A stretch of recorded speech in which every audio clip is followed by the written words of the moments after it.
Thank you very much. Our cabinet meeting, and we'll start with a prayer, please. Rick Perry. Yes, sir.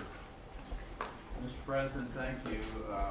Just as a kind of put this all in perspective, on the 4th of July, I had a prayer that came true, which is a good thing, to pray and for the good Lord to agree that your prayer is a good one. So Griffin James Perry came into the world on the 4th of July at about 8:10 in the morning. So I have a grandson, and we had prayed about that for many years.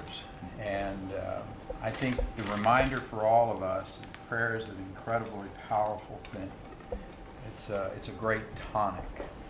And as we interact with each other to keep all of us, our friends, our families, this country in our prayers, every Wednesday morning there's a cabinet member Bible study that has been one of the great privileges for me in this administration to pray with the cabinet members. So this is an extension of that. So if you would bow your heads and join with me in asking the Lord to continue to bless this country. Father, thank you for this table of men and women, of individuals who selflessly serve this country. And Lord, we ask you to continue to give them courage, to give them wisdom, to be with this president as he deals with the challenges of the day, to continue to comfort him in the knowledge that you are in charge and in control. We thank you for your blessings, both in the personal way and in the larger issues of this world that we live in, that we've been given the privilege to serve. We ask you to continue to keep our young men and women who defend our freedom safe and bring them home soon. And Father, we ask you again to keep this president safe and to give him wisdom. In your most holy name we pray. Amen. That's very good. Thank you, Richard. Well done. Well done. Thank you all for being here. Our cabinet meeting. We have them quite often, and they really produce results. We're producing results I don't think any administration ever in 2.5 years, the first 2.5 years certainly, has produced the results that we've produced. We have the strongest stock market in the history of our country. By the way, just in walking in, we just set a new record, just went up today. We had a new record was set.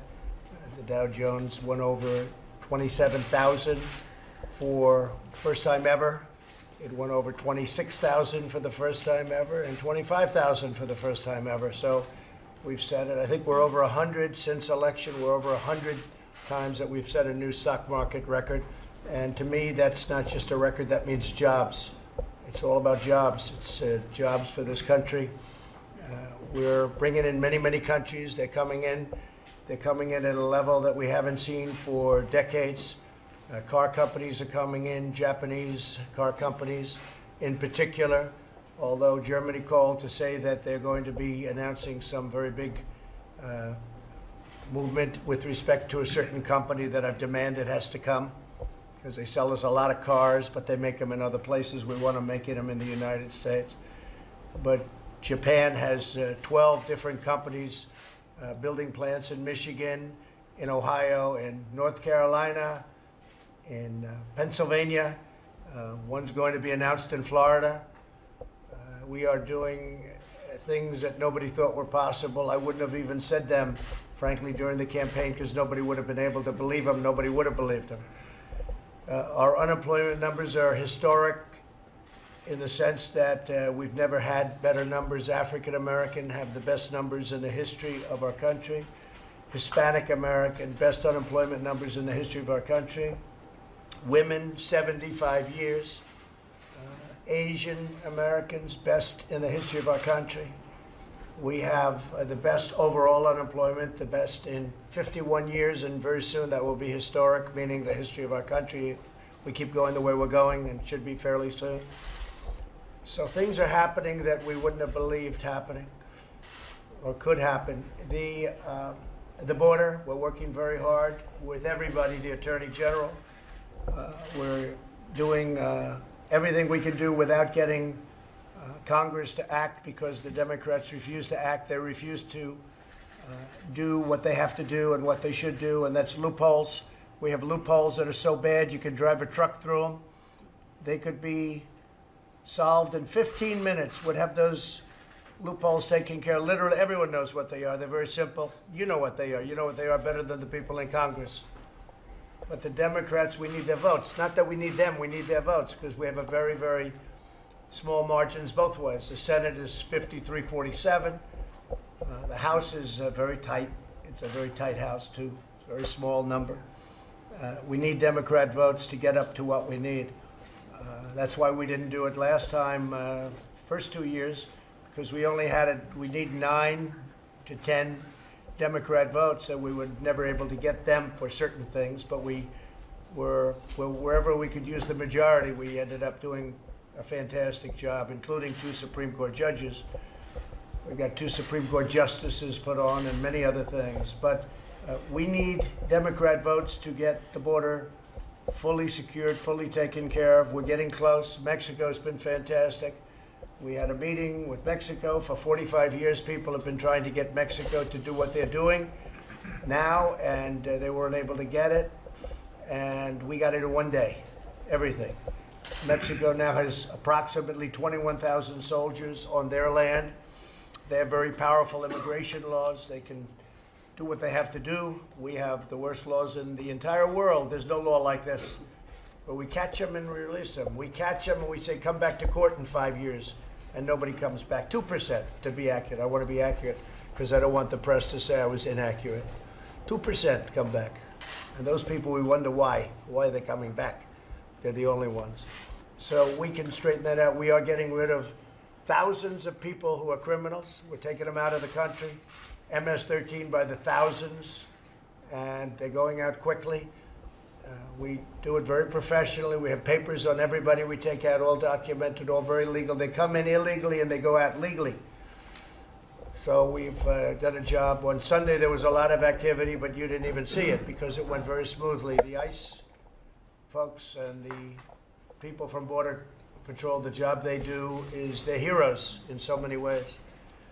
We have Border Patrol, though, being nurses and doctors and janitors, and I very much want to thank Vice President Pence for taking a whole delegation of people down to see the things that one of our very radical left Democrats call concentration camps.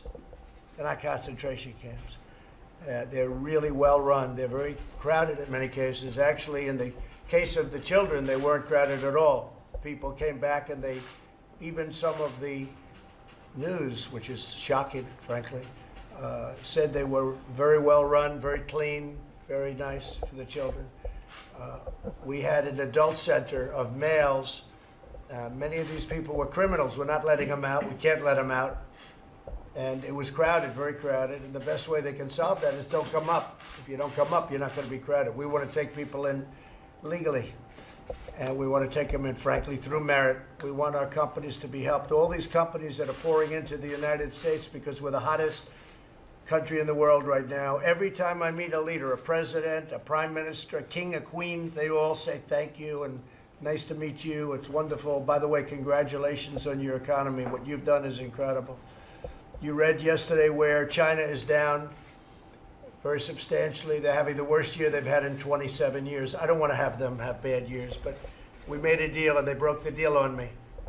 The deal was done. It was practically done. It was just like a very short period of time we would have had it finished, and they broke the deal. They decided they didn't want to do the things that they had agreed to. So I said, that's all right. We put tariffs on 25% on $250 billion. It's obviously having a very negative effect. I don't want it to have a negative impact.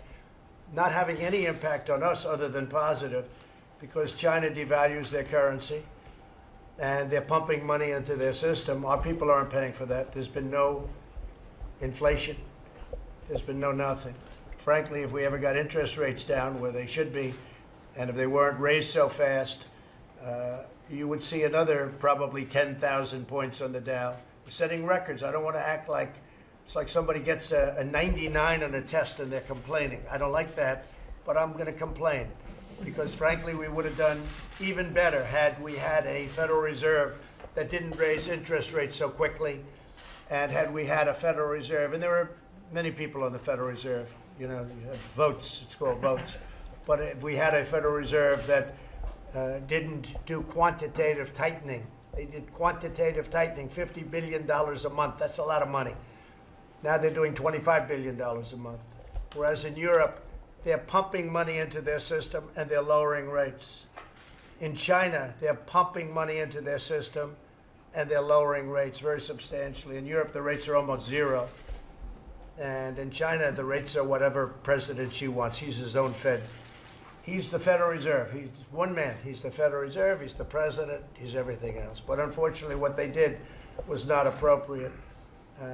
They are supposed to be buying farm products. Let's see whether or not they do. Our ag, our great farmers. But out of the tariffs, I took $16 billion to make up for the shortfall. I went to Secretary Sonny Perdue. He's a fantastic gentleman. By the way, is he here? California. What happened? He's working with the farmers. They have a big meeting in California. Good. I'm glad he's there. He can do more help there. He's done a fantastic job. I said, what was the amount at its highest that China pumped into the farmers, the form of purchase? $16 billion. I said, that's all right. We're taking in many, many times that in tariffs. We're going to help the farmers out. And I did that with $16 billion. Cost us nothing. Same thing as if they bought. And yet the farmers don't even want that. They really just want to make the product and sell it. But it was just a small percentage of the tariffs that we're taking in. And we have a long way to go as far as tariffs with China is concerned if we want. We have another $325 billion that we can put a tariff on if we want. So we're talking to China about a deal, but I wish they didn't break the deal that we had. We had a deal where China opened up. We had a deal where there'd be intellectual property theft would be taken care of because it's estimated that they steal $300 billion worth of intellectual property a year. Who knows? Who knows? That's what they tell me. 300 billion. That's a big number. How they get to that number, I'll accept it. They're experts. That's what they do. But that's a big number. You add that to the fact that during the Obama administration, $500 billion a year was being lost to China. 500 billion. They did nothing. And in all fairness, whether you go back to Bush, you go back to Clinton, you can go back a long way. The WTO, once the World Trade Organization was formed, China became like a rocket ship. But now we're doing something about it. Now we're doing something about it. And we're doing a lot about it. We picked up close to $20 trillion in wealth during my administration from election. And I have to say from election, because when I got elected, the stock market, the day after, the stock market went wild. If I would not have gotten elected, you would have had a crash. So I can't give Obama credit, President Obama credit, for the tremendous gain from the day I won till January 20th was when I took office. Because that was all attributed to the enthusiasm that we've caused and that we've had as a country. From the election till now, it's been extraordinary. We picked up $20 trillion. China's lost $20 trillion. If my opponent had won, China would right now be #1 in the world. Right now, we're #1 in the world by far. We're going to keep it that way. And if you have smart people sitting in this chair, in this position, you're not going to lose it. So we've got an extraordinary country. We're doing numbers that have never been done before.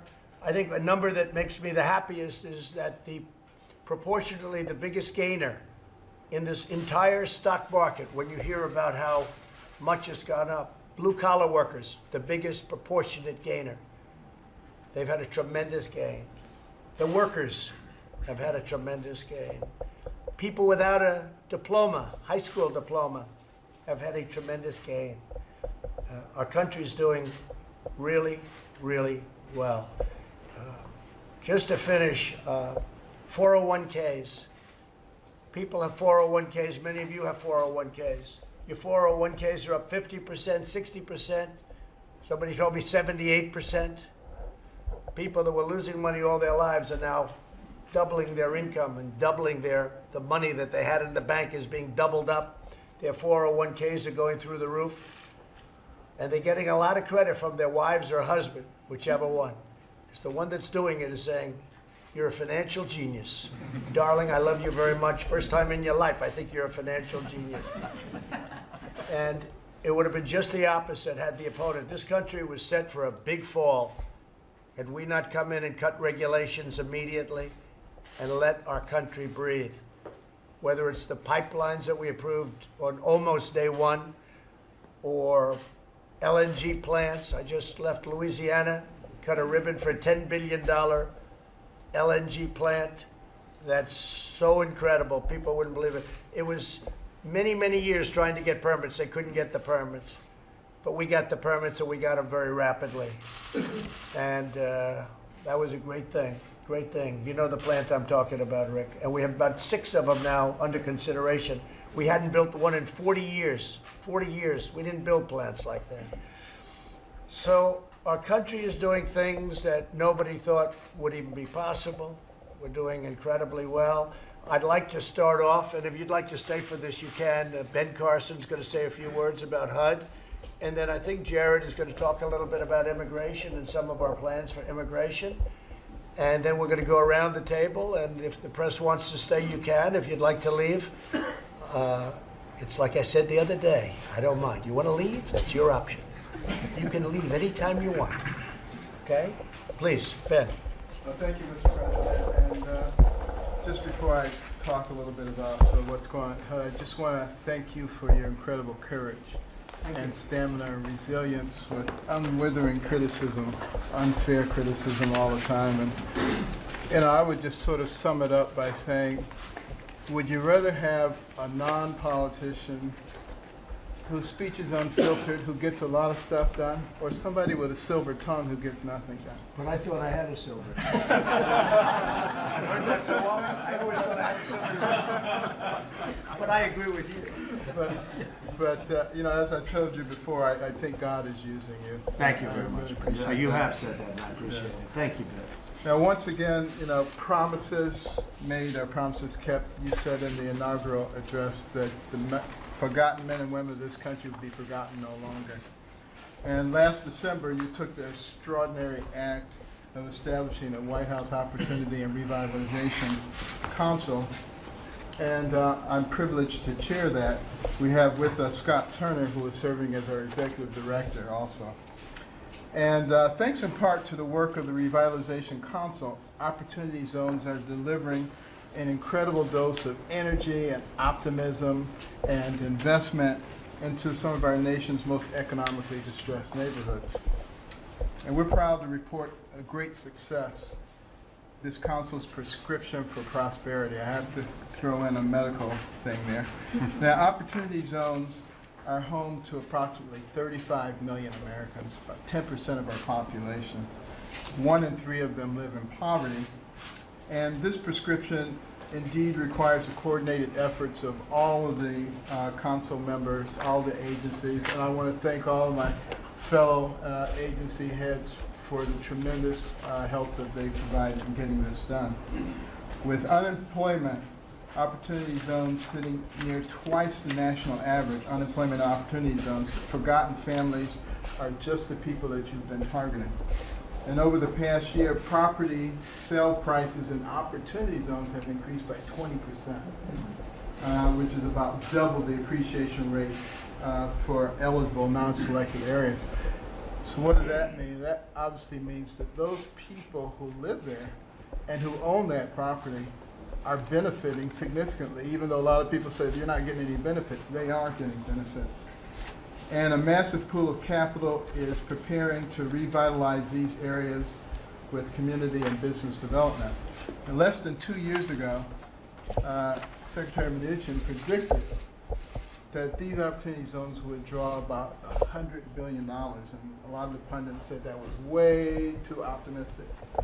But today, like so many other milestones this administration has surpassed, we're already approaching extraordinary figures. For example, last month, the National Council of State Housing Agencies announced that its Opportunity Zone Fund Directory has expanded to nearly $29 billion in anticipated investment. But I might add that opportunity zones for the media, it's one of the hottest things anyone's ever done with respect to inner cities and with respect to minorities. It is working out far beyond anybody's expectation. I don't think it's been written about very much, but I'm not that surprised at that. But the opportunity zones are an incredible thing, and if you want to do something, you should write about them, because what's happened, the employment, the investment, people are investing that would have never invested in these locations in a million years, and they're investing a lot of money.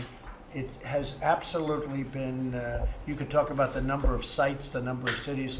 What's happened with opportunity zones is somewhat of a miracle. Nobody in their wildest imagination thought this could happen. That's right. And to add on to that, we've gotten a lot of positive reports from government officials across the country about the investors in opportunity zones, and then how it's unstoking unprecedented interest in these underserved communities. In fact, last week I was in Salt Lake City, and a big multi-family dwelling is going up with a concentration on people with autism and a center for helping autistic people to get back into the workforce.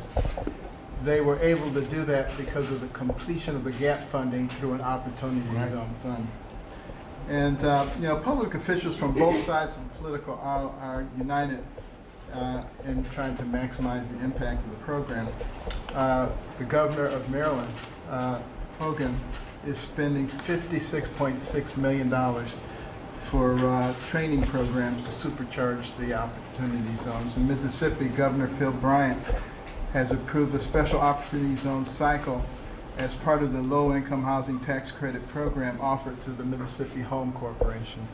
In Michigan, the governor, Gretchen Whitmer, has issued an executive directive that focuses state procurement practices on businesses located within opportunity zones. And the list goes on and on. The Revitalization Council has played a key role in convening community stakeholders as well as championing the support of public officials and communicating a green light for businesses and investors.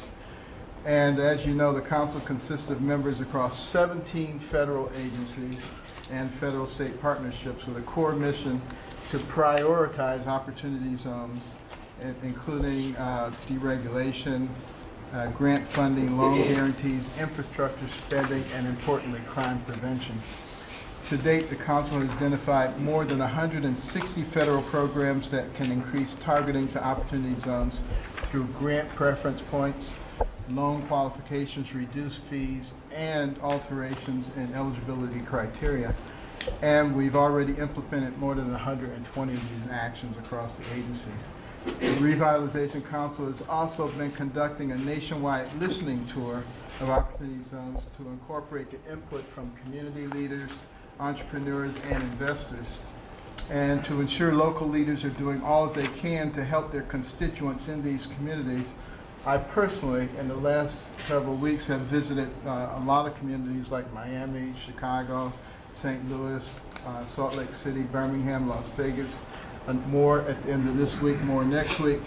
Speaking of traveling, we're blessed to have with us Scott Turner, who is the executive director of the council, and he has been all over the place. Every place I go, they say, Scott was here, and he just tells us all this stuff. He fertilizes the ground. It's great. And through the work of the Revitalization Council, we're not only remembering Americans' forgotten men and women, we're helping to elevate them back into a path of pride and self-sufficiency. And what really is opportunity? Opportunity has no color, but it colors everything. Opportunity has no creed, but it gives people strength to believe. Opportunity has no religion, yet it gives us each faith. And I want to thank you for the faith that you've shown to the Revitalization Council as we have championed this incredible initiative across the country. This is a game changer, major game changer in this country. And we look forward to building on this exciting momentum. You know, I'm very excited. I may not look excited. This is about as excited as I ever look. But I am very excited about being able to participate in something that's going to have such a positive effect on so many people in our country. And I want to thank you for pushing this. And I'd like to hear just a bit from our council's executive director, Scott Turner. I'm right here, sir. Good morning. Good afternoon. Thank you, Dr. Carson, and thank you, Mr. President, for allowing me to serve in this role, and cabinet members. It's good to see you all again. I looked up that term, revitalize. And to revitalize means to imbue with new life. It means to reinvigorate and to re-energize. And that's exactly what we've seen over these last 12 weeks. We were here 12 weeks ago tomorrow. And when the president appointed me to be the shepherd of this council. In the last 12 weeks, we've been to 21 cities. And we have a map that we're going to put up for you just for your visualization. These are the cities that we've been to, and these are the cities that we will go to, and you can look at it after a while. But I say that because we have gone around the country spreading the message of revitalization and true transformation.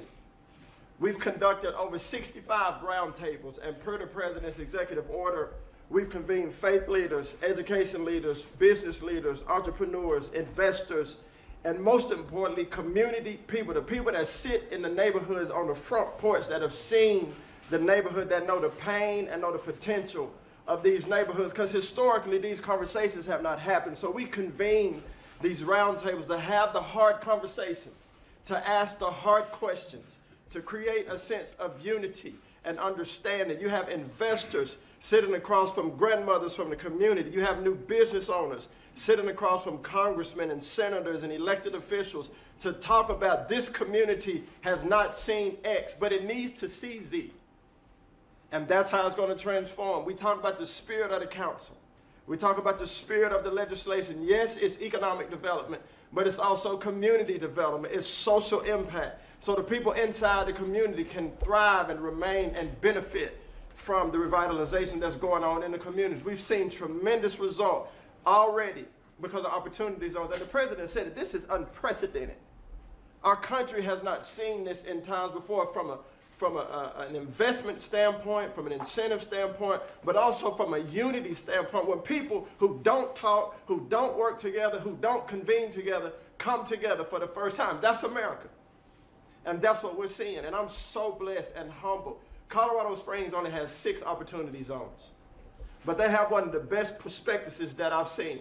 They have 2 hotels going up in downtown inside of an opportunity zone, a Marriott and I think it's a Spring Hill Suites. That's not only going to spur economic development, but supporting operating businesses, jobs are being created. On the west side of Atlanta, that's one of the roughest parts, if you will, of Atlanta. We were taking a tour. The police don't even go on the west side of Atlanta most times. Investment has not been on this side for many, many years. Drug deals, prostitution right on the corner, but across the street, new housing, affordable housing going up, a private school operating out of a church that's being rehabbed right across the street going up. City officials are moving to the west side of Atlanta because of opportunity zones, and new life is being reinvigorated in this city. I've seen it in Cleveland, Ohio. New entrepreneurs, new business, workforce training, workforce housing right across the street from each other because of the opportunity zones. It's bringing new life, it's re-energizing areas, and we've seen it with our own eyes. In Mesa, Arizona and Phoenix, Arizona, it's a great case of best practice. Arizona State University, which is a major research institution and an anchor institution, has partnered with Mesa and Phoenix, city officials and a local developer to develop opportunity zones inside of the downtown corridors. Incubator businesses, operating businesses, multifamily housing, mixed-use development going up, jobs being created, economy being spurred, hope being restored. Dr. Carson and I were in Miami a couple weeks ago. We were sitting across the table in Liberty Square, and 2 young men from that neighborhood looked at us and said, "We didn't think this would ever happen where we live. This is Liberty Square. It's a tough part of town. But one of these young men worked on the project with the company that built the doors and the windows. And he says that all of his quote-unquote homeboys are now asking, when is this going to be done? How can we get involved? It's bringing new life. It's restoring dignity and hope. And as we sat here, that first meeting, that was our prayer, that dignity and hope will be restored.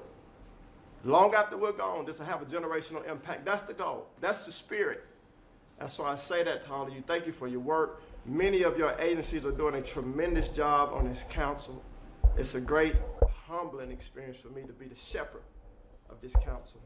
And it's my prayer that when history tells this story, what did we do with the opportunity that the Lord gave us in opportunity zones to bring a blessing to those that come after us? And I believe that will be the story when history tells it. So thank you, Mr. President. God bless you guys.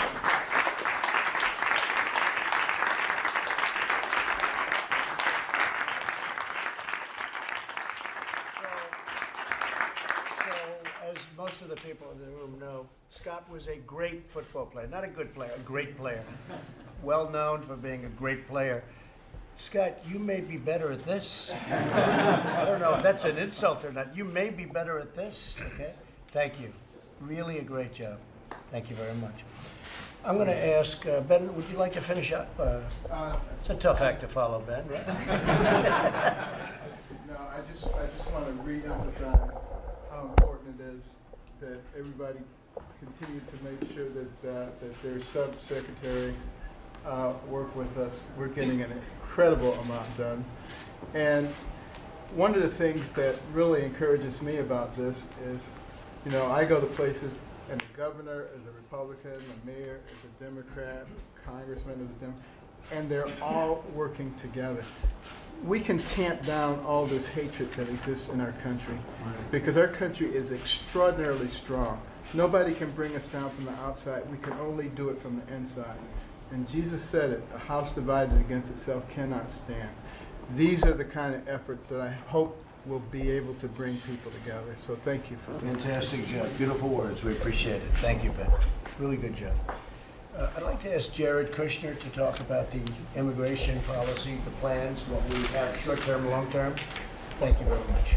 Thank you, Mr. President. And this actually fits very well with what we spoke about. We were talking before about all the great trade deals and all the jobs that are coming to America. And then Dr. Carson and Director Turner, what they've been talking about with the Opportunity Zone Revitalization Council, really raising wages and lifting people up. Now it's time to go to figuring out how to modernize our immigration system. When the president asked me to get involved in this last year, the president asked me to work with him to take the ideas that he had for a modern immigration system and figure out how to turn that into a very detailed proposal. In May, the president presented the principles, and we got a very, very warm reception on the principles. And now what we're doing is we finished the legislation. It's about 620 pages. The group has been working very hard, again, at the president's direction in Washington. I find a lot of people are very quick to say what they're against, but it's very important for us to articulate as an administration what we're for, but to do it in detail. And we're not afraid to put out details because we think that this proposal is a very, very good proposal that really is great for America. The Trump administration, despite what some people say, believes in safe, legal immigration and is against illegal and random migration. America is by far the greatest country in the world, and the greatest honor that somebody can have is to become an American citizen. This is something that we value, and this is something that everyone in the country should value. America deserves to have the best immigration system in the world. We've studied a lot of the other countries, what they've done, what they have with the economy, with where our industry is at. We think we can have an immigration system that really is the envy of the world, and also a border security system that keeps all of our citizens safe. This bill will create a modern, merit-based immigration system that allows the best and the brightest from throughout the world to compete based on objective criteria to become American citizens. This bill also creates the gold standard for border security. It was not designed by the politicians. We had a lot of input from politicians, but we went and spent a lot of time with the border security professionals, and they told us what they need to fully secure the border. But the border is not just about illegal immigration. It's also about keeping drugs out of the country, making sure that we're scanning all of the different vehicles, packages that come into the country, and also expediting the commerce. As our economy continues to grow, we have more and more packages that are exported and imported through our borders. Our infrastructure is woefully out of date, and we want to make sure that we're able to facilitate this trade in a very, very secure but expedited fashion. Next slide. I spoke to all of you about last time about the objectives that the president has for his immigration plan. We obviously want to make sure that we fully secure our borders, that we protect American wages. For the first time in almost 20 years, because of the president's policies, Americans' wages are rising. And they're rising the fastest for the people who are most vulnerable in the lowest wage categories. For the first time, we have more jobs available than people who are searching for jobs, and we're bringing more and more people who aren't in the workforce into the workforce. We want an immigration system. The current system imports a lot of low-wage labor. We want to make sure we're bringing in people who will grow GDP, create jobs, and do this in a way where we're not putting downward pressure on wages at the lower levels. We want to attract the best and brightest. We want to welcome people to this country. We want to prioritize the unification of immediate families from an immigration point of view. We want to make sure that we have labor in the critical industries that we have in our country. We have so much growth in so many areas, but we have a lot of labor shortages in different industries. We want to make sure that we're bringing people in who are filling those gaps. And then we also have to make sure that we preserve our humanitarian values. Right now, a lot of people take advantage of the largesse of America. We're the #1 contributor to resettling refugees throughout the world. We've taken a tremendous amount of refugees, but we have a lot of people who are abusing the system and using it as a way to cut the line and to go in front of a system that was designed to really favor legal immigration. Next slide. So basically the two pillars of what we put together, and it's a very, very detailed proposal, is going to be the merit-based system, which I'll go into more later, then also the border security. And again, I think these are both systems that we could all be very proud of. Next slide. So the infrastructure at the border is very important. What this does is it fully secures our border. It completes the wall. Right now we have over 400 miles of wall that has either been built or is going to be built, and that does a lot of the job. This will finish the job. We want to make sure that all the ports of entry are fully modernized. We want to target that 100% of the people and the goods and the vehicles that cross the border are fully scanned. We have the technology to do this, but we just have not appropriated the resources to do that. This will allow us to really stop all the drugs and the counterfeit goods that are going through our ports of entry. And we want to make sure also for the business that the trade is much more, goes through quicker and is facilitated properly. And we also want to make sure that there's a self-sustaining revenue fund so that we're not in a position where we allow this critical infrastructure to atrophy like we've allowed it to happen over time. And then finally, we want to make sure that we fully enforce the law. We have to fix some of the laws, which this bill does. It eliminates the magnets, but we want to make sure that it's fully enforced. Our Border Patrol professionals, who really are amazing people, I've had the real privilege to work with, who do an incredible job to keep us all safe, that they have all the resources they need to be successful. Next slide. So this was the slide that had the biggest impact on me and why this is such a critical thing to securing America's future. Whereas if you look at the top of the slide, you'll see that America's system is a very outdated system compared to some of the peer countries that we compete with. We compete with these countries on trade, and we're also competing with these countries for talent. Right now, just 12% of the people who become legal immigrants. Last year we had 1.1 million people become citizens. That's a great thing. We are keeping the number the same, but we want to change the composition of what that's made up of. 12% of the people who are coming in are filling economic needs that we have. You compare that to some of our peer countries like Canada, they're at 53%, New Zealand at 59%, Australia 63%, and Japan at 52%. Under President Trump's proposal, we'll go to 57%, which puts us right in the range and will make us competitive. And again, the way we came up with this is we studied what all other people in the world were doing. We took their best practices, and we figured out how to build a system that is able to really be the best of everything in the world. Next slide. So to really sum up, what this bill will do is it will lead to a fully secure border. It will solve the humanitarian crisis. It will make sure we have a secure border both now and then long into the future. It'll protect American wages, the things that we've done in this country, whether it's tax reform, whether it's deregulation, whether it's energy independence, all the work you're doing on workforce training and opportunity zones and trying to lift people up. That's been having a tremendous effect, but we want to make sure that the immigration system isn't just importing low-wage labor to then keep wages down. We want to make sure that it's growing America's economy, and this will do that. It enhances social diversity. It will bring in from a wide range of countries. People will come in, and we've figured out how to make sure that we follow the practice that Australia does with diversity pooling to make sure that it gives us a good cross-section of people coming in to maintain what's great about this country. And then it also leads to growing the U.S. economy. It will create over $500 billion in tax revenues over 10 years, which is tremendous.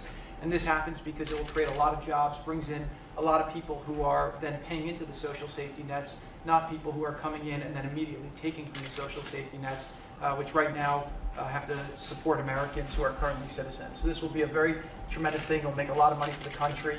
And then finally, we'll simplify a very complicated system. And this is one of the amazing things. If you try to become an American citizen today, and you go on our website, we have some very smart people in this room. You probably could figure it out, but it would take you a long time. If you go to a country like Canada and you go on their website, you could probably figure it out in about 10 minutes, what qualifications you need, what visa you would apply for, how it would happen. Our system over time, it's like a coat of paint on top of a coat of paint on top of a coat of paint.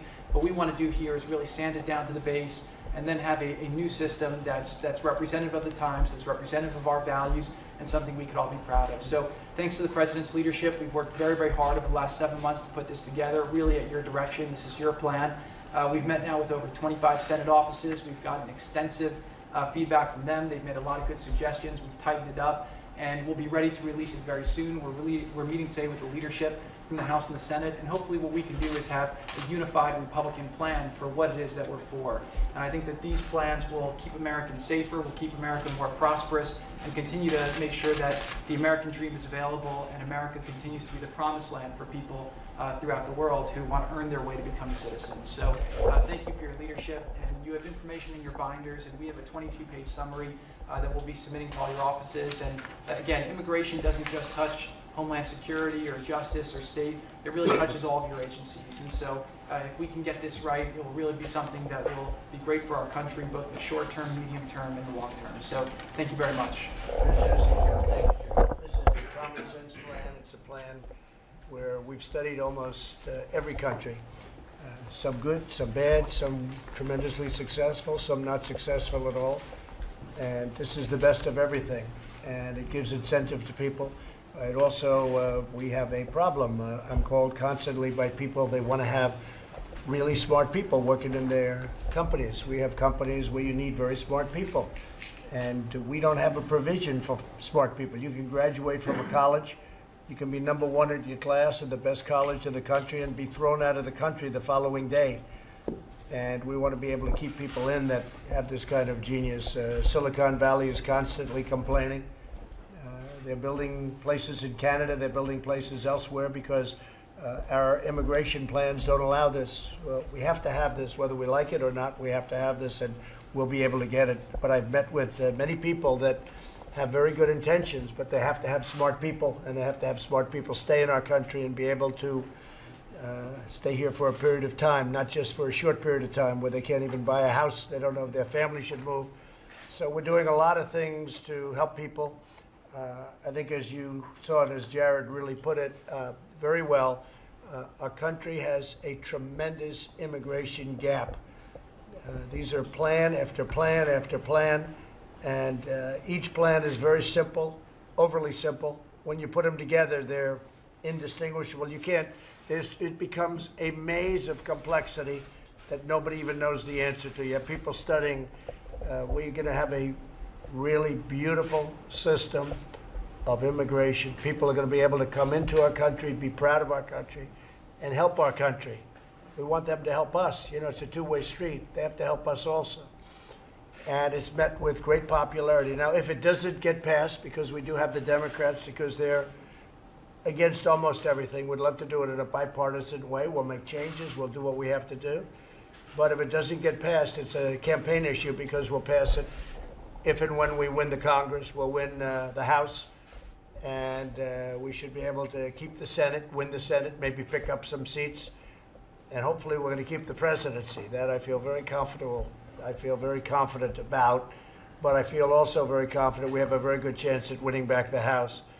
And it may very well be an election issue because this plan is a plan like no other. This is the best of everything all over the world. And it's a very fair plan. We have to say that and stress it. Very, very fair plan, very compassionate plan. So it could very well be something that gets done where everybody puts politics aside and they get it voted on.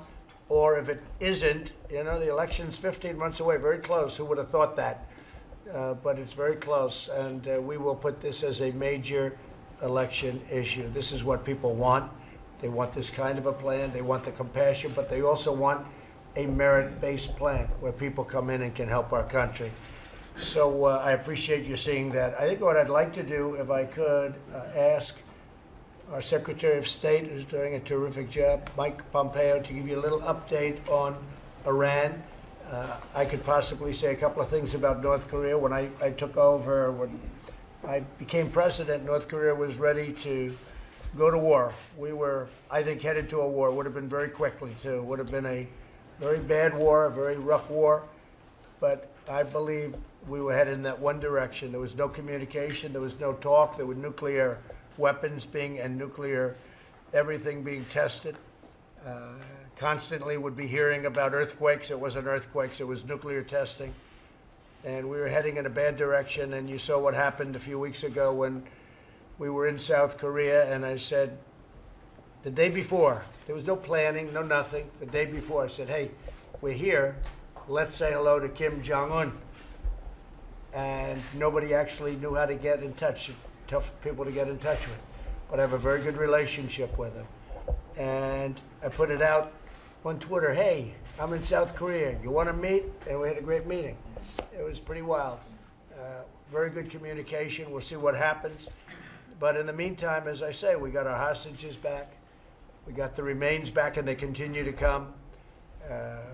We have the sanctions on in full. We're working with China. We're working with Russia on the border. And at some point, I'm in absolutely no hurry, but at some point, I think we can probably do something that would be very good for them and very good for everybody and for the world. So we've made tremendous progress. People don't like saying that. The progress is great communication.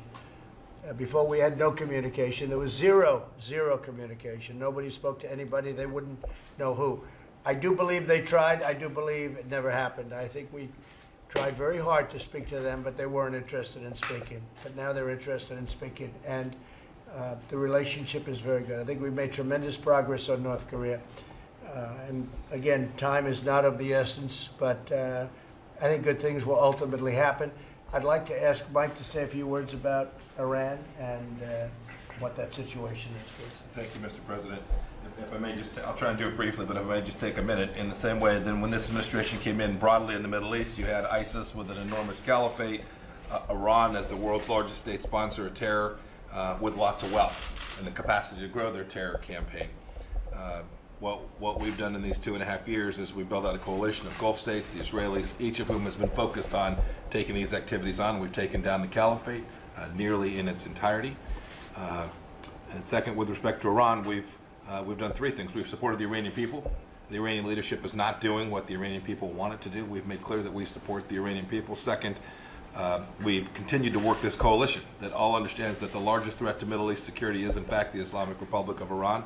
And third, we've imposed a series of sanctions on the Iranian regime. I remember, Mr. President, when we began, a lot of folks said that it wouldn't work. If it was just America alone, it wouldn't have any impact. As of June, we'd taken down 90%, maybe 95% of all the crude oil that was being exported from Iran around the world is no longer shipping. You can see it. The Iranian regime is struggling to figure out what they're going to do with their economy because we've been terribly effective. And the result is that, frankly, I think it was yesterday or maybe the day before, for the first time, the Iranians have said that they're prepared to negotiate about their missile program. And so we will have this opportunity, I hope, if we continue to execute our strategy appropriately, we'll have this opportunity to negotiate a deal that will actually prevent Iran from getting a nuclear weapon in the same way that the previous agreement had no chance of actually doing. Well, thank you very much. A lot of progress has been made, and they'd like to talk, and we'll see what happens. But a lot of progress has been made. Remember one thing, an agreement was made with Secretary Kerry at the time and with President Obama. That agreement was a disaster. We spent $150 billion. $1.8 billion was given in cash, like cash from your pocket. $1.8 billion given in cash. And we had an agreement that, number one, didn't give us good inspection rights. The places we most would want to inspect, we weren't allowed to inspect. We were allowed to inspect places that didn't mean anything, number one. And I think very importantly, and maybe most importantly, the agreement was short term. You know, for a country, 10 years and 15 years is short term. If you sign a lease, you can sign a 10-year lease. But for a country, that's a speck of time. And there's only a few years left now, very short number of years left. And you're not going to go up and make a deal. This was a path for Iran to have a nuclear weapon. They can't have a nuclear weapon. We want to help them. We'll be good to them. We'll work with them. We'll help them in any way we can, but they can't have a nuclear weapon. We're not looking, by the way, for regime change, because some people say we're looking for regime change. We're not looking for regime change. I've watched President Obama and many other presidents try that. Doesn't work out too well. We're not looking for that at all. They can't have a nuclear weapon. They can't be testing ballistic missiles, which right now under that agreement, if they had the agreement, which we are out of, they'd be able to do. They can't do that. And we want them to get out of Yemen. I asked Secretary Kerry through people, why didn't you get them out of Yemen when you gave them $150 billion? He said it was too complicated. Oh, great. So we want them to get out of Yemen. Syria is a different kind of a situation, but it's all working out. We did a great job, as Mike said, we did a great job with the caliphate. We have 100% of the caliphate, and we're rapidly pulling out of Syria. We'll be out of there pretty soon. And let them handle their own problems. Syria can handle their own problems, along with Iran, along with Russia, along with Iraq, along with Turkey. We're 7,000 miles away. But we did a hell of a job with the caliphate. Nobody thought that was possible. When I came in, my own generals told me it would take 2 years. And I said, really? But then I met another general. He said, sir, we can do it in a month. I said, I like you. I like you. I like you much better than some other people. And he did an unbelievable job. They were incredible, the job they did. We got 100% of the caliphate. We now have 2,000 prisoners, ISIS prisoners, and we're telling Europe, look, if they were going to Europe, they weren't coming here, they were going to Europe. You got to take them. Europe doesn't want to take them because, you know, why should they? They American patsies, we were patsies for so many years, but they don't want to take them. You got to take them. They were going to you. We helped you out. We did a big thing. We can't be responsible for these people for 50 years or whatever it may be or more. And so we're negotiating with Europe, and we're negotiating with Iraq and lots of other people. Somebody's got to do. We have a lot of war, bad people in many cases, bad people, possibly in all cases. But we have about 2,000 of them, and we're negotiating right now with Europe. We say, we don't want them. Oh, you don't want them. You would have had them if we didn't come along. You would have had them in a way that you don't want to have them. And everyone knows what I mean. So we weren't treated very fairly by the world for the last 20, 25 years, whether it's trade or the military. We protect so many countries. Some countries are unbelievably rich. They don't pay us. They never paid us. Now they're starting to pay, and they're paying, importantly, they're paying a lot, and they're appreciative of us.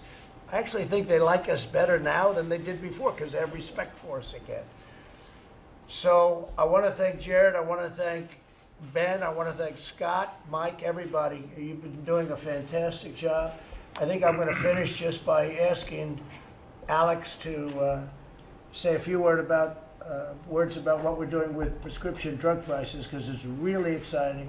I'd also like you to discuss, because most people have no idea that we're so close, what's happening with respect to the eradication of AIDS, which nobody would have thought of 2 years ago, and now we're really at a point where we can eradicate AIDS from the United States within 10 years. So if you could discuss those two subjects, I would Thank you, Mr. President. Absolutely. So new data in for June that shows that, again, prescription drug prices are going down. The Department of Labor's inflation measure for prescription drug prices, it continues to go down, this time for the first time in 50 years, the biggest decrease in over 50 years. So we're getting prices down by increasing competition, historic levels of approving generic drugs, historic levels of approving new branded drugs that can compete with other branded drugs. And the President's made it really clear that we are open for business for an importation regime to let cheaper drugs come into this country as long as it can be done safely and as long as it can be done in a way that brings savings to the American people. And so we're working on that very aggressively. He's also made it very clear that America is tired of subsidizing the socialist healthcare systems of the rest of the world. America's seniors have been overpaying for their drugs, propping up socialist systems abroad, and that's going to end. And he's working on that with us right now. In terms of HIV/AIDS epidemic, you know, we have 40,000 new cases of HIV every year in this country, and that's plateaued over the last decade. We have the tools. We have the tools now to keep people from getting infected and to treat those who are infected. We can identify people who are at risk. We can put them on treatment if they're at risk. It's called PrEP. The president secured a historic deal to get 200,000 courses of treatment per year for the next 11 years of free drug for our program to be able to treat people that keeps them from being able to get HIV, even if they have at-risk behaviors. We have the treatments, the antiretroviral treatments that can get people who have HIV to not have it still in their body to be transmissible to other people. So what is called the viral load, viral suppression. We can keep them from being able to spread it to other people. We just have to attack the 48 counties, the District of Columbia and San Juan, where over 50% of new cases are happening. We have to address stigma. We have to get people in the system. We have to care for them. We got to get Congress to appropriate the money to support us in this. We're making huge progress working with the activist community, with the African American community, Latino, the Native community here in the United States that are disproportionately impacted by this. We have the chance to, within 10 years, stop HIV from being an epidemic in this country. I mean, it's going to be one of President Trump's great legacies for history is the eradication of HIV as an epidemic here in the United States. And then we just did some last week the president announced on kidney care. You know, we spend $1 out of $5 on kidney care and the complications from kidney care. And last week just blew the paradigm up to help patients. Everything puts people into this, going to centers for dialysis. Everything puts you towards that dialysis. And instead, we're changing how we're paying for kidney care now in the United States to create incentives where we're going to keep people from progressing in their kidney disease. We're going to get them transplanted faster, doubling the number of kidneys available for transplantation. And we're going to switch it so people get their dialysis at home instead of at centers if they have to be on dialysis. I got to tell you, Mr. President, the reaction has been just bipartisan across the board, nationwide, and it's been unbelievable.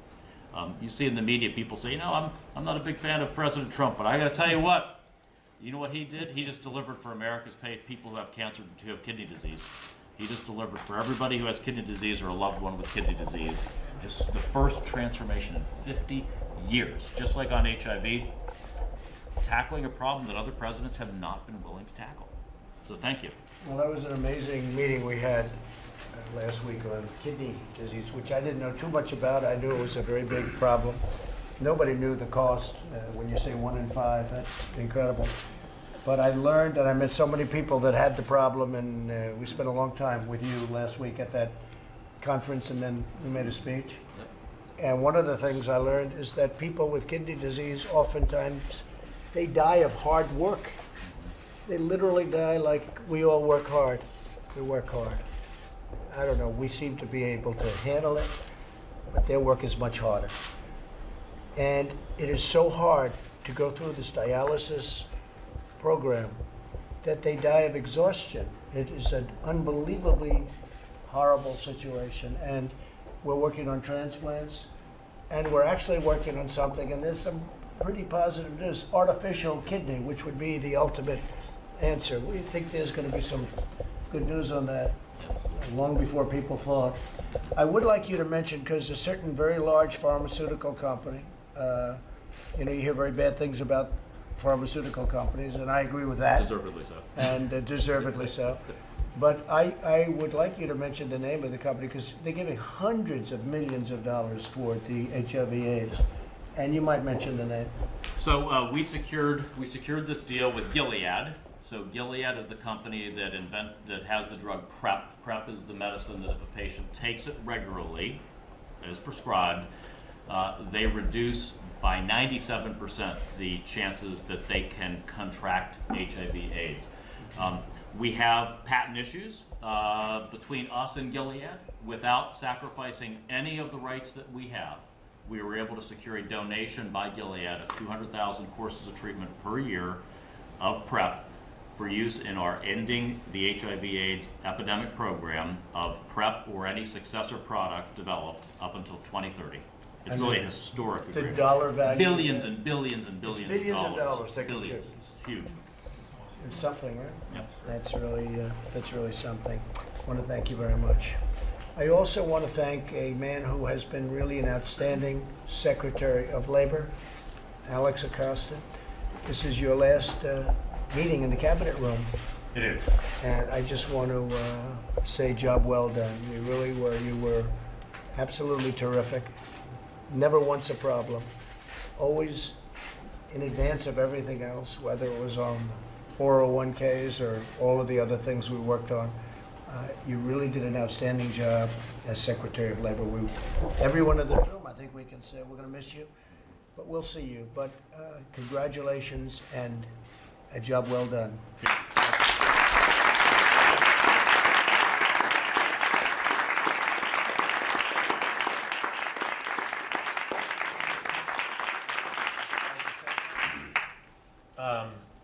So first, let me say thank you. The opportunity to work with you, to work with everyone in this room has been truly special. As we look back, I think one of the unwritten stories, we talk a lot about the economy, but we are a safer nation in the workplace. I mentioned it before, but last year we had fewer workplace fatalities. We had 45,000 fewer workplace injuries. We had the safest year ever in mining. We returned more than 300 million in back wages to American workers, the highest amount of back wages ever returned by the Department of Labor. And I mention this because I think this is a story that isn't written, that needs to be written, that's part of your legacy, that's part of our legacy.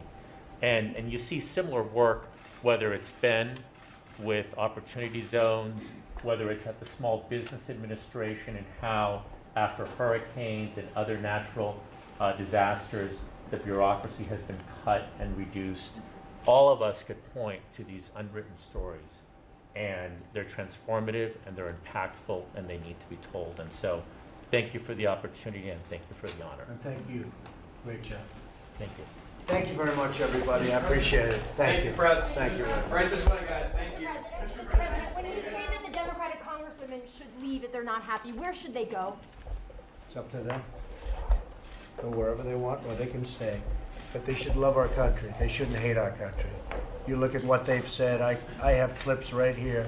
The most vile, horrible statements about our country, about Israel, about others. It's up to them. They can do what they want. They can leave, they can stay, but they should love our country, and they should work for the good of our country. All right, thank you very much, everybody. Thank you, right this way, guys. Thank you. Mr. President, do you Question, you guys is one more anybody second? at the table uncomfortable with the president? Thank you, guys. Right this way. Thank Is you. anybody concerned with the president's We're talking speech? to Turkey. We're speaking to Turkey. What are you saying to them, sir? I've had a very good relationship, and frankly, it's a very complex situation. The Obama administration would not sell them the Patriot missiles. They need the Patriot missiles for defense. They would not sell them under any circumstance. And Turkey tried very hard to buy them, and they wouldn't sell them. And this went on for a long period of time. And it was as soon as they found out that they were going to have to buy the missiles, a comparable mission, not as good a missile, but a comparable almost missile from Russia, all of a sudden everybody started rushing and saying to Turkey, okay, we'll sell you the Patriot missile. It was only when they found out they couldn't get it. Then they say, let's go, we'll sell you the Patriot missile. But by that time, Turkey had already signed and paid a lot of money to Russia for the missile system that they were not allowed to buy here, foolishly, because Turkey is a NATO member. Turkey's also ordered over 100 F-35 planes, substantially over 100, and they have plans to order more. But because they have a system of missiles that's made in Russia, they're now prohibited from buying over 100 planes. I would say that Lockheed isn't exactly happy. It's a lot of jobs. And frankly, I've always had a very good relationship. We have Pastor Brunson came back at my request, what I called Pastor Brunson was going to be in jail for 25 years. And I called President Erdogan and I said, listen, he's an innocent man, he's a pastor, he's a religious man, he's not a spy, he's not the things they said. And we had a couple of conversations, and I was able to get him back, along with many other people. I was able to get back. The press doesn't want to write about it. Our ambassador for hostage negotiations said, Trump is the greatest of all time. I only tell you that because you'll never say it. But I guess we have 21 back. I got 21 back.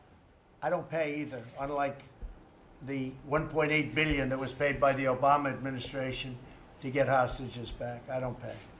Because once you pay, it doesn't work out. So what happens is we have a situation where Turkey is very good with us, very good, and we are now telling Turkey that because you have really been forced to buy another missile system, we're not going to sell you the F-35 fighter jets. It's a very tough situation that they're in, and it's a very tough situation that we've been placed in, the United States. With all of that being said, we're working through it. We'll see what happens, but it's not really fair. They wanted to buy. I don't stick up for countries. I don't stick up for Turkey. I don't stick up other than I've had a good relationship with President Erdogan. He wanted to buy our Patriot missile. We wouldn't sell it.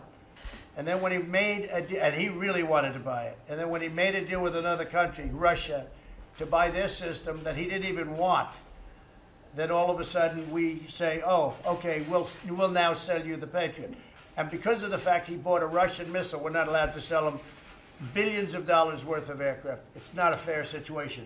Do you have something to add to that, Mark? No, sir, I think you explained it well. I think so. Good, you said the right thing.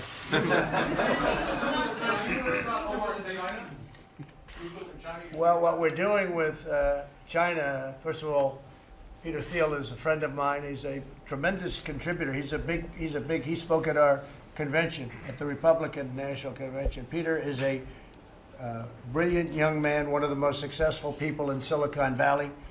I guess he was an original investor in some of these biggest companies, including Facebook, I understand. Yeah, he made a very strong charge. He's one of the top, maybe the top expert on all of those things. And he made a very big statement about Google, and I would like to recommend to the various agencies, including perhaps our Attorney Generals who was with us, to maybe take a look. It's a big statement when you say that Google is involved with China in not a very positive way for our country. So I think we'll all look at that. I know that our other agencies will be looking at it, and we'll see if there's any truth to it. But that's a very big statement made by somebody who's highly respected. So we'll certainly take a look at that. And at least 2 Central American countries have said they're not going to play ball with your new asylum plans. What are you going to do? We'll see what happens. We were sending hundreds of millions of dollars to, are you talking about Guatemala and Honduras? We were sending hundreds of millions of dollars to Guatemala and Honduras. We're not going to send it anymore. We haven't been sending it for the last year because they weren't doing anything for us. They were forming caravans and they were sending them up.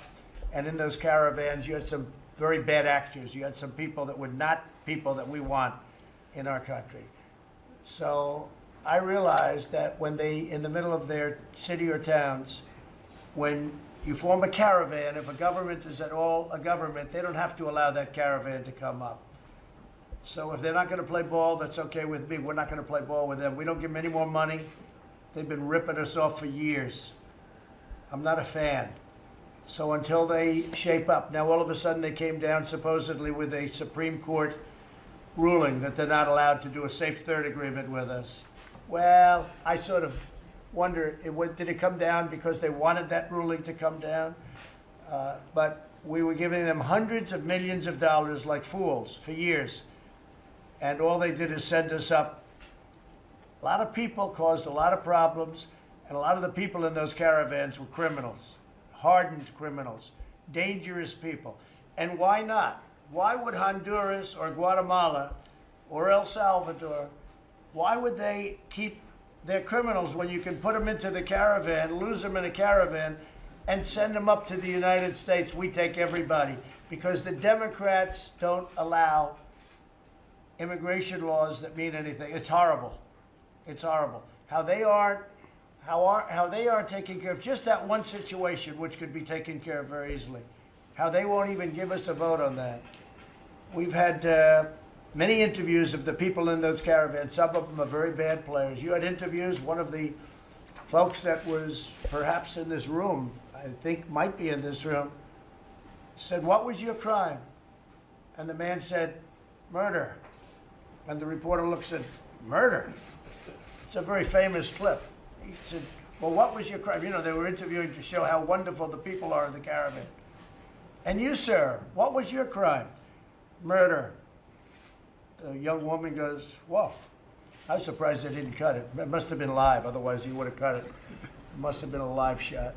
But pretty famous shot. You have a lot of that. And so as far as those countries, we were supposed to have a safe third. We didn't. Now, Mexico, because of tariffs, but that doesn't matter because they've really been doing a job. They've only had 1 week in June, and June was down 28%. 1 week. 2,000 soldiers they started with. Now they have 6,000 soldiers on their southern border. You know, they used to have like 3 soldiers. They had nobody. They wouldn't do it. For 45 years, 50 years, people have tried in the State Department. One of Mike's people said, the woman that we respect, who's been in charge of Mexico for 20 years, she laughed when we said we were going to ask for these things. She said they've been trying to get, she was there for 20 years, but they've been trying to get it for 45 or 50 years, the things that I asked for. And they all laughed. I got it done in 1 day. Because I said, if you don't do it, we're going to put tariffs on. And every car that comes through that used to be made in the United States, now Mexico has 30% of our car business. But that's not going to happen anymore. No more companies are going to leave because we have reasons that they can't leave anymore. There's just no reason for them to leave anymore. In fact, just the opposite. They're all coming back. But now we have 21,000 soldiers, 6,000 on the Guatemala border, and which is, you know, obviously that makes the safe third, John, much less important. You understand? It's very hard to get from Guatemala to the United States. And we'll have about 16,000 or so, maybe more, on our southern border. And we're using the Mexican immigration laws because that's Mexico. And those laws say you can actually tell a person, I'm sorry, you can't come in, get out. Or they can take them back to a point of origin. So we're doing very well, but we have no help whatsoever from the Democrats, just the opposite. They want open borders. They obviously don't mind crime and drugs and human trafficking, which is a tremendous problem. And it's human trafficking mostly in women. And, you know, Democrats with their big, wonderful hearts, human trafficking with women, where 3, 4, 5 women are put in the back of a van or the back of a car. And they go through areas where there will soon be wall, but there's no wall right now because you can't obviously come through ports of entry. But we're really doing well on the border considering we have absolutely no help from the Democrats. And not only no help, just the opposite. Now, we won a big lawsuit against Nancy Pelosi in Congress having to do with the wall. You saw that 2 weeks ago. But we also have one that we're appealing to the Supreme Court. I think it was just put into the Supreme Court. And I hope we're going to be successful in that. But we're building a lot of wall right now. But it's being met with force. There's no question about it. The Democrats are fighting us on a wall. So people can come through. But now what's happening with Mexico, 21,000 soldiers, we're hearing that even the cartels are saying, wow, this is hard to get through. Because the cartels were bringing tremendous numbers of people into our country through diversion and other tactics, and money. So we're doing well on the border, considering we have no help. I think we're doing well even if we did have help. And I want to thank Mexico, because they really have gone above and beyond. I think beyond, Mike, what we thought. We didn't ever expect 21,000 soldiers. We expected a smaller number than that. And at the same time, they're helping themselves a lot, because they were having a lot of crime. And the border was really, the borders were run by the cartels, and Mexico is taking back its country. And I give the president a tremendous amount of credit for that, because that's been going on for a long time. Thank you all very much. Thank you, President. Thank you, guys. Thank you, guys. We're doing well with China, But you will see whether or not we have a, we're talking to China about a deal. We'll see what happens. But we're doing very well economically because they're paying us billions and billions and billions of dollars. Mr. Trump, would you be willing to not use the phrase "go back to your country" to citizens and women of color who are either citizens or have been born in this country? Would you be willing to not use that? I think it's specific terrible phrase? when people speak so badly about our country, when people speak so horribly. I have a list of things here. I'm not going to bore you with it because you would be bored. You wouldn't write it anyway. But I have a list of things here said by the congresswomen that is so bad, so horrible, that I almost don't want to read it. It's so bad. I think what you do is you have the same list that I do. You should repeat some of that. When the Democrats didn't want to mention the name of the congresswoman, not so long ago, and what they did and the way they're treating Israel is a disgrace. But not only Israel, it's what they say about our country. It's my opinion they hate our country. And that's not good.